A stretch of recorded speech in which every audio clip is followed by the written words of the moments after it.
Welcome to my spell guide for green spells.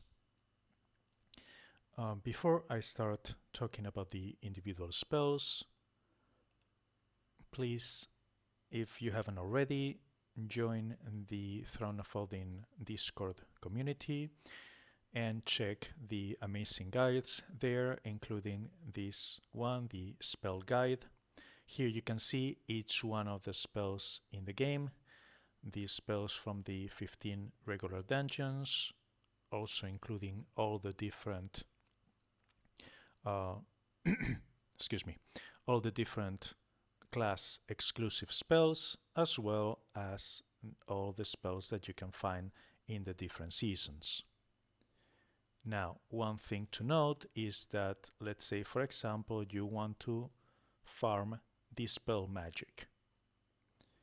Well, one way to do it more efficiently is to use a class that doesn't have a class, a specific spell in that dungeon, so you increase the chance to drop Dispel Magic instead of that class specific spell. So in this case, for example, you should use a Berserker. Every other class has a class exclusive spell in this dungeon except for the Berserker. So this is the class that you should use to open the chests to increase your chances to get Dispel Magic. The second thing I want to talk about is that it's always difficult to talk about spells because of the interactions between your equipment and said spells. So, for example, the one of the new spells for this season is Manibay's Happiness that deals poison damage and boosts your damage depending on your gold bonus. So this is going to be a very good spell if you have your equipment uh, specifically for additional gold bonus with, for example, having a level 50 Elira or allocating points in your citadel in the light tab to gold bonus, etc. So it's always difficult to compare one spell with another. Sometimes there are interactions. So yeah, keep that in mind. This video is just my opinions on the different spells. Now, I have equipped 4 of the 5 exclusive Shaman green spells. The one that I haven't equipped is Savage Juju. I already talked about all the Shaman exclusive spells in my um, spell guide for the Shaman. So, yeah, I'm going to talk about the common or generic spells here. And also, I recommend that if you don't know the icons, the best thing you can do is to use the filter alphabetical order, which is the one I'm using. That will make it easier for you to find the spell that you're looking for.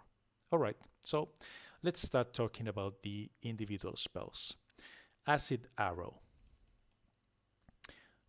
Uh, the poison chance depends on the rarity of the spell, and it deals fire damage. Please note that this is not poison damage, which is the element that goes with green, but instead is fire damage. Now, also please note that poison as a debuff and poison damage as a type of damage are two different things. Poison characters, as you can see here, take 25% extra damage from all sources. Poison is a debuff that increases all damage they receive. Poison damage is a type of elemental damage. I wish the game used two different words because this is a little bit confusing, but whatever. Anyway, going back to the spell, it's very cheap, so it's excellent for a position 4 slot. But using different elements when dealing elemental damage is complicated because you can boost the damage with your attributes, but you can only effectively boost the damage of one element at a time. If you want to have it on all 12 attributes, on all 12 pieces of equipment, that is going to take 12 attributes to do, and you only have 36 total attributes. So if you want to boost two different elements, that is going to limit a lot what other attributes can you put on your equipment. So interesting if you're playing a red-green mixed build, but otherwise, yeah, very niche. Next one is Blightfire Fumes. Only 120 mana, deals poison damage, and if there are 7 or more red gems on the board, drain the enemy mana. Again, if you're playing a hybrid red-green, if you can guarantee that there will be 7 or more red gems because you can generate red gems, it can be useful as a spell that both deals damage and drains mana. But green already has Dispel Magic, which I will talk a little bit later. So I don't see it being that useful most of the time. Next is Channel Poison. All channel spells, there is one for each color, and they all generate that color gems, and they have a chance to inflict a debuff. That chance is 50% plus your spellbook level. I have a level 50 spellbook here, so the chance is 100%. So in this case, it generates green gems, 9 at maximum rarity, and it has a 100% chance to poison the enemy. Again, this is poison the debuff, not poison damage, the elemental type. As I said, all elements have one channel element spell, and in this case, this is a very reliable way to poison your opponent. And also to generate gems, which there aren't that many green spells that can generate green gems, so I use Channel Poison a lot. Cleansing Doom. And at maximum rarity, it creates a mix of green and Doomwood gems, and there is also a chance to cleanse debuff.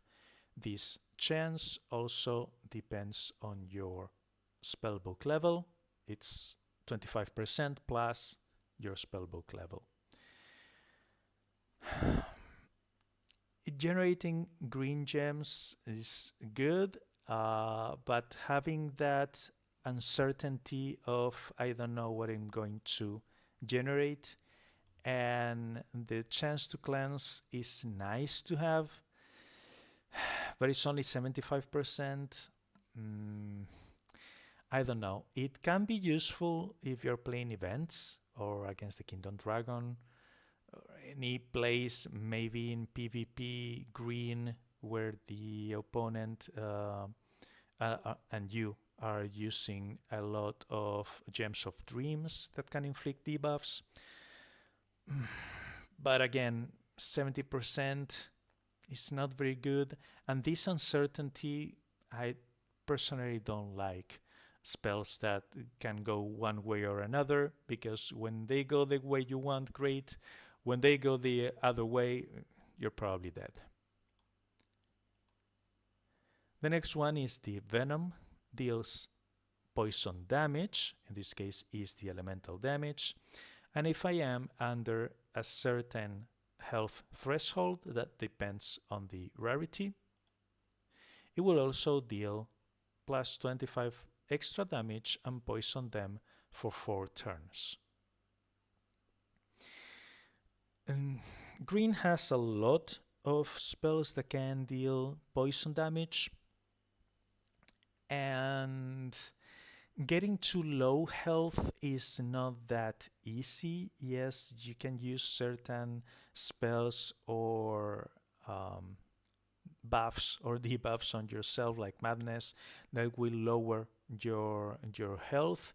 Maybe if you're playing a uh, an event or in PvP, something like that. The problem is that when you're playing events or PvP, you usually want to end the turn with, excuse me, the battle or the turn in the case of events as well, with maximum hit points because your score is going to depend on your health left. So spells that depend on these things, eh, not very good in my book. And in this case, it's only 25% extra damage.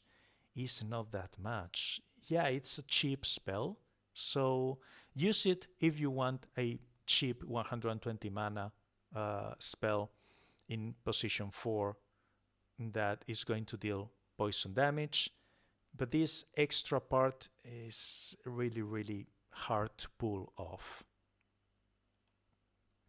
The next one is Dispel Magic. Amazing spell, what can I say? Dispel Magic works everywhere with the exception of the Kingdom Dragon.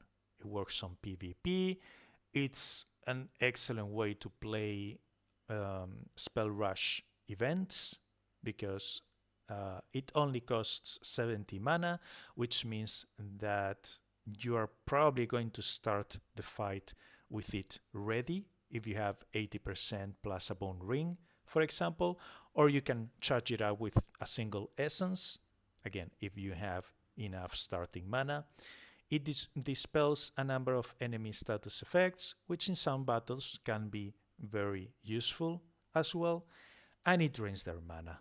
And this completely prevents your opponents from casting any spells. Again, it works everywhere with the exception of the Kingdom Dragon. There is an enemy, I can't remember right now the name, is Bloodhound Dog, Bloodhound something, I think it's called, that has a 10% chance to fill their mana each turn. And when it does, it just fires the spell and there is no way to prevent that. But against every other enemy in the game, this is an excellent spell. Absolutely. Use it. Is going to help you a lot. It will prevent your opponents from casting spells.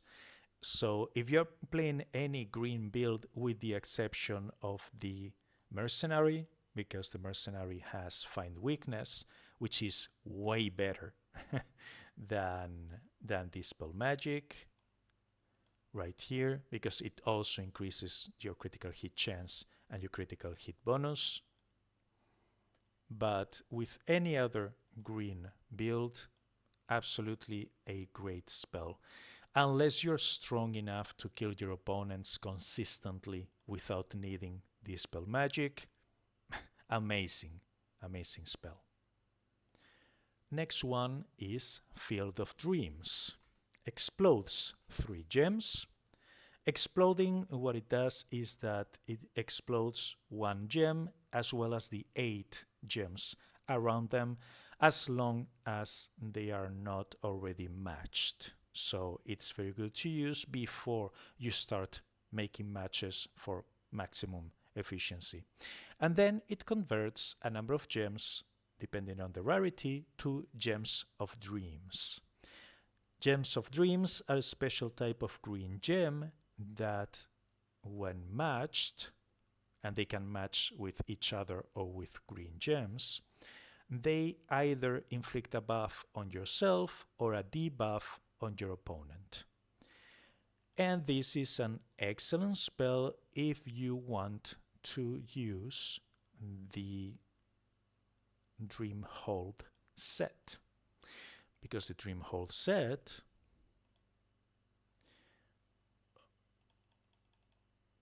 the 2 set bonus withers the enemy for a number of turns when matching 5 or more green gems. Wither doubles the effect of all debuffs on your opponent, so For example, if they are poisoned, instead of taking 25% extra damage, they take 50% extra damage. If they are blinded, instead of dealing 50% damage to you, they only deal 25% damage, and so on. For the Forset, at the start of each turn, heals you for each negative status effect on the enemy. And with the full set, gain 3% damage for each negative status effect on the enemy, which, well, depending on the gems of dreams that you can generate, it can escalate. And also you have certain items, for example, the Dream Hole Mirror from this set, which is the shield. At the start of each turn, if the enemy has a negative status effect, there is a 20% chance to gain Reflect. You can also use, together with this, the Amulet of the First. No, not this one. The Amulet of the First, which is from the Ancient Dragon set, that at the start of the battle generates Gems of Dreams. So, very useful spell if you want to take advantage of the Gems of Dreams mechanic in this game. Now, remember that it converts green gems to Gems of Dreams. The Gems of Dreams generate mana just like regular green gems, but make sure that you can feed this spell, that you have enough green gem generators, because it cannot transform or convert any other color.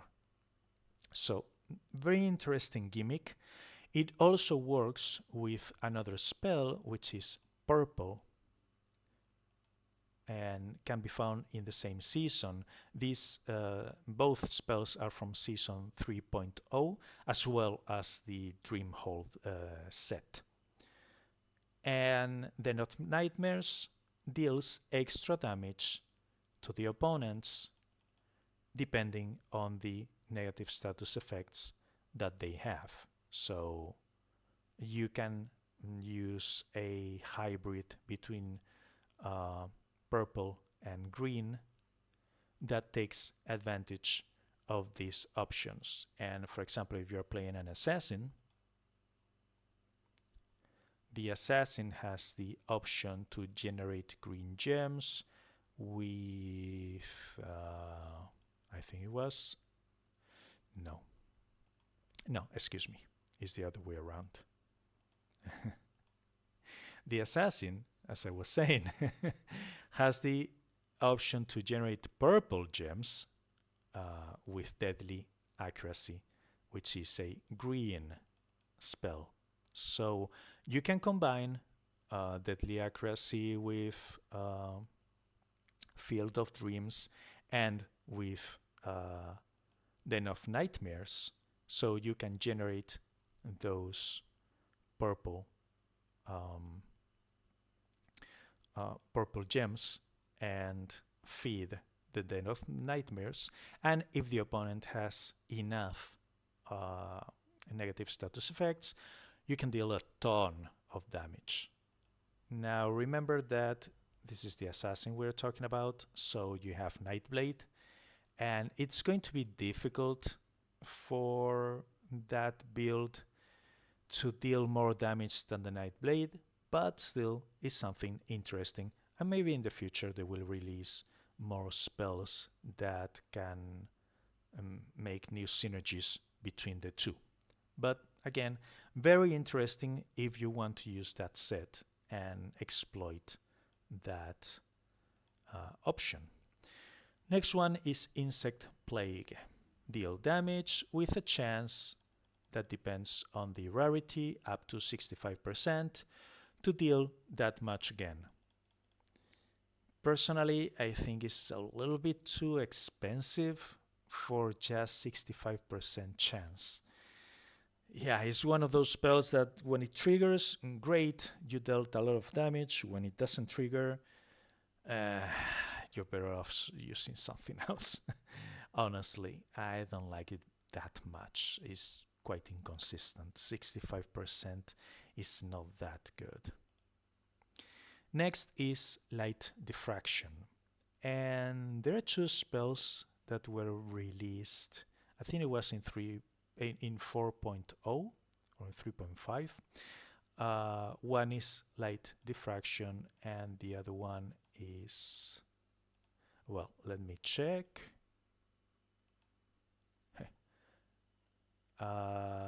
Yeah, 3.5. Light refraction and light diffraction, as you can see here. And this is the other one. And they are meant to be used for builds that use two elements. In the case of light refraction, it's going to be yellow and blue. And in the case of light diffraction, it's going to be green and red. So it transforms yellow to red and purple to green, while the other one transforms red to yellow and green to purple. Now, it's a lot of gems. It's a bit on the expensive side, but not too much. And it can be very, very useful if you're using a hybrid between a red and green. For example, if you're going to use a red-green mercenary. So this is one spell that can help you work with the mercenary and use the best mercenary spells for both red and green. Personally, this is my red elemental build, which uses Searing Strike. For physical builds, the physical red mercenary is pretty good, and the physical green mercenary is amazing thanks to, well, both Find Weakness and Dirty Blade to generate skulls. So yeah, something you can use. I cannot think of many other builds or classes that can take advantage of the two elements, but again, any spell that can generate mana of a different well, not mana, gems of a different element is always interesting and can be used with some builds. It depends on what you have at the end of the day. So yeah, interesting if you're going to use it. Next, this is a spell that I mentioned at the start of the video, Money Buys Happiness. It deals elemental poison damage and then it increases it depending on your gold bonus. So yes, if you're willing to invest in your gear with the Buccaneer set, right here. Oh, okay. Yeah, I want to deselect this. Okay, let me exit and re-enter. Okay, with the Buccaneer set that has multiple bonuses depending on your gold bonus, and it's also going to receive a variant in the new season in 4.3. It can be interesting. You can also boost the damage if you're using a guard's belt, like this one, that increases your gold bonus by 50%. And if you use a Casduli Helm, that increases your gold bonus. This one is only legendary. Mythical one will increase it by 25%. So depending on your gear and depending on your build, yeah, this spell can deal a very good amount of damage. But again, as I said before, it's very situational depending on your build. And green has a lot of spells that deal damage. Next, we have Poison Spirit. And Poison Spirit, again, another very good, very interesting spell. It deals poison damage. It has a relatively high mana cost, so it's definitely not a position 4, more like a position 1 or 2. And it has a chance to stun that depends on the rarity. In this case is 85% at maximum rarity. Now 85% is not guaranteed, and this is the kind of spell that if you're using it against the, I don't know, the high level event, like a boss rush or just the dungeon, if your life depends on it, most of the time, yeah, it will work. 85% of the time will work, but the other 15% of the time, you're gonna be dead.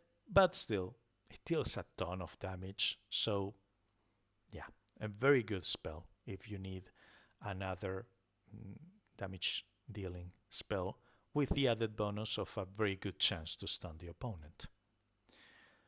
Next is going to be Poison Spray.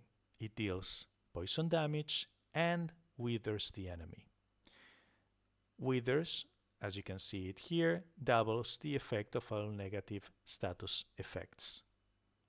Now, this is going to depend again on your gear, but if you're using 2 items from the Dreamhold set, as I explained before, okay, what do I have selected? Okay, the helmet. Yeah.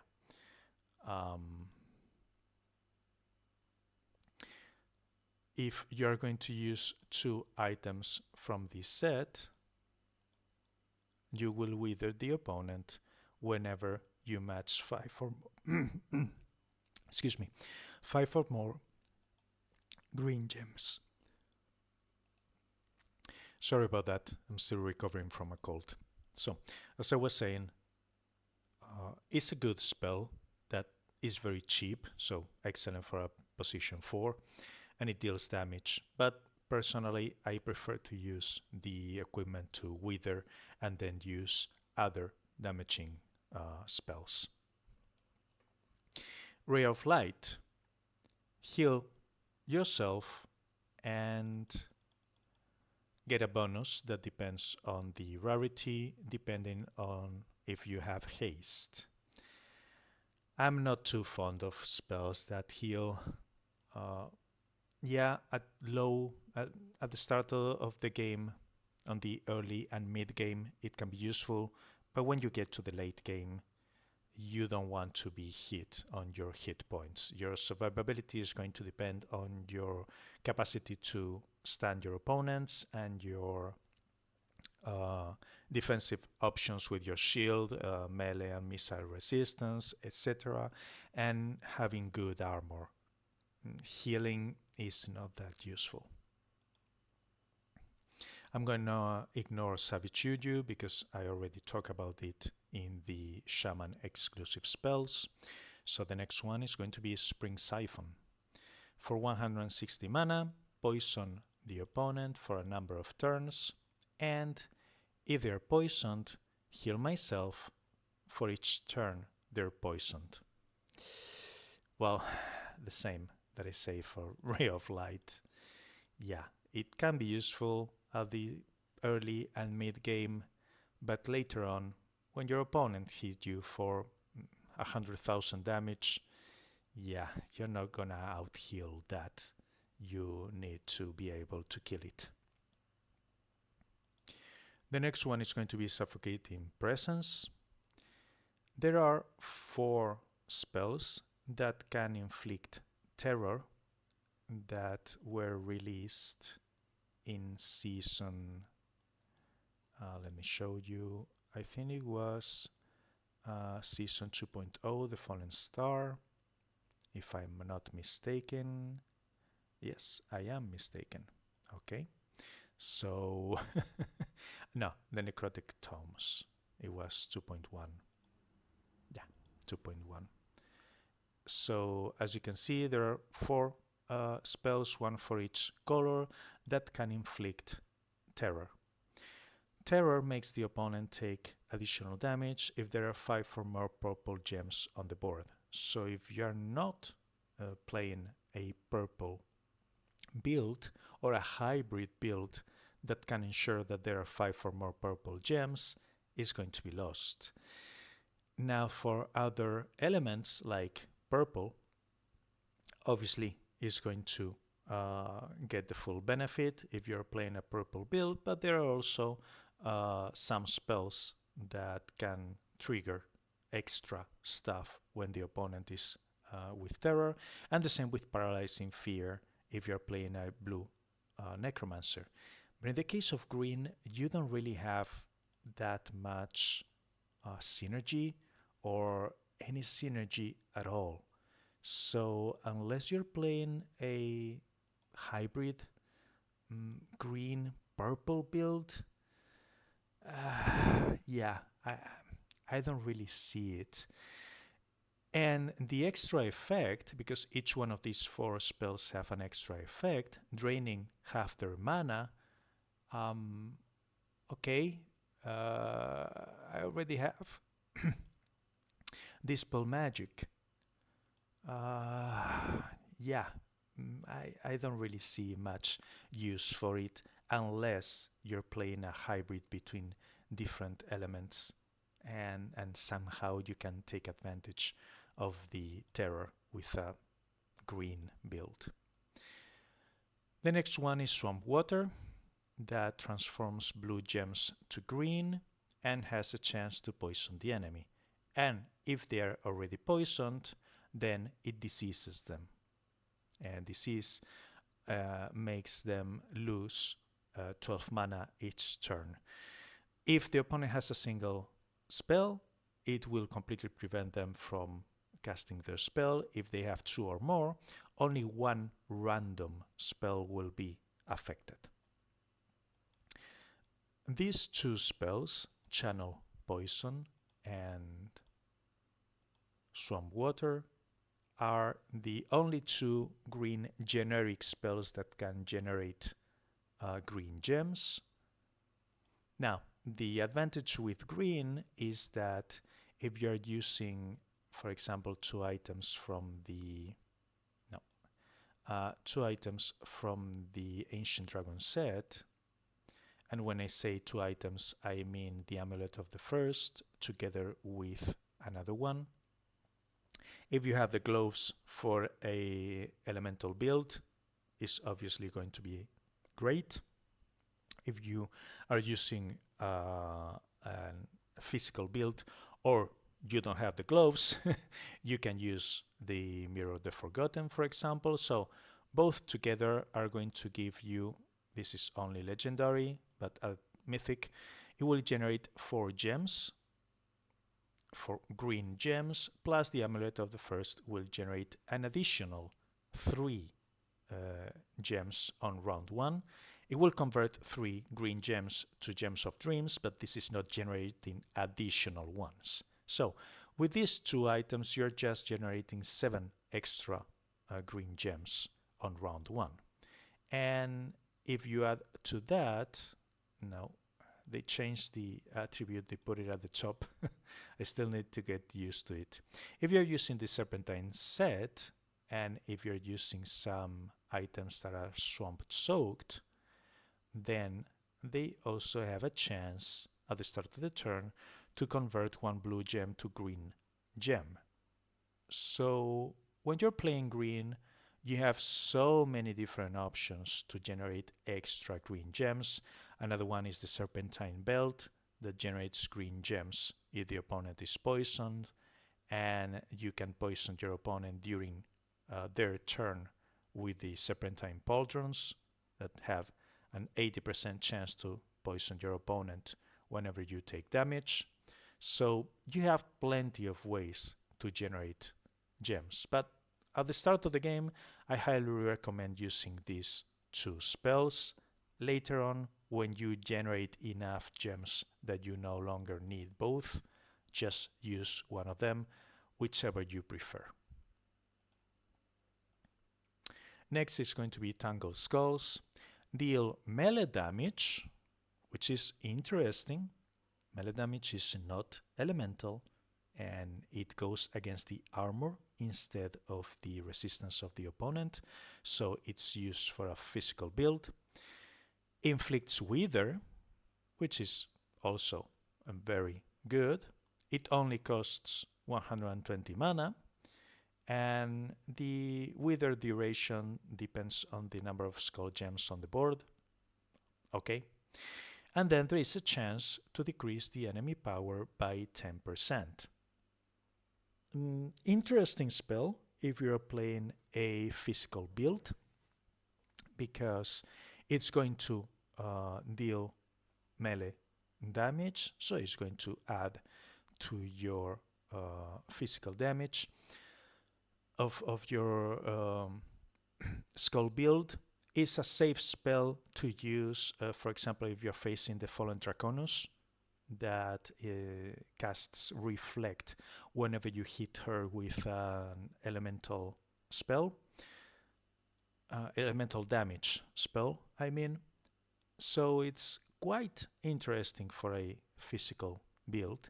And the decrease in the enemy power, if you can further boost it by using, for example, the Corrupted Guard set, again, I need to get used to it, it's the force of habit.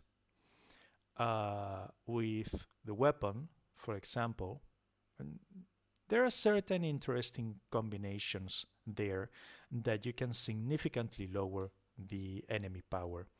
Now, at some point, when you get strong enough, this is not going to be very effective. You're going to kill your opponent before the power decrease does much. But, well, even just for the melee damage, is a good spell to use. And finally, we have the Wave of Corruption. It only costs 110, and it destroys 6 non-purple gems. And if you're possessed, then you gain resistance.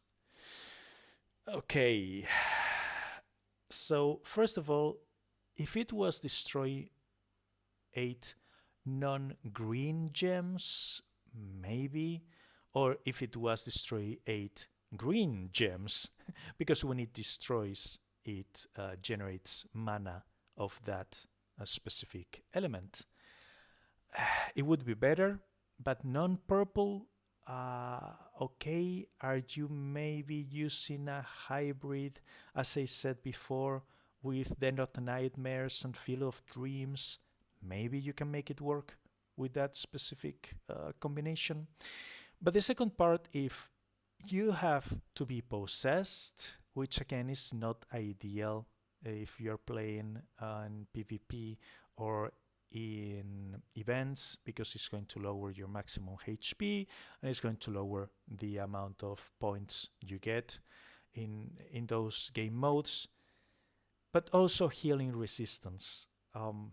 As I said before, healing health is not that useful, because most of the time you are not going to be able to out heal unless you heavily invest in your hit points, which means that you're not investing on other things. And in the case of resistance, with any other color, okay, but with green, you have Dispel Magic. You can completely prevent your opponents from casting spells. Why would you want to heal resistance? If it was armor, yeah, absolutely, this would be a very good spell. But resistance on green, I don't really get it. I don't really get the idea behind it. I don't know. Anyway, this is my green spell analysis. I hope you enjoyed the video. If so, please like, comment, subscribe, and thank you very much for watching.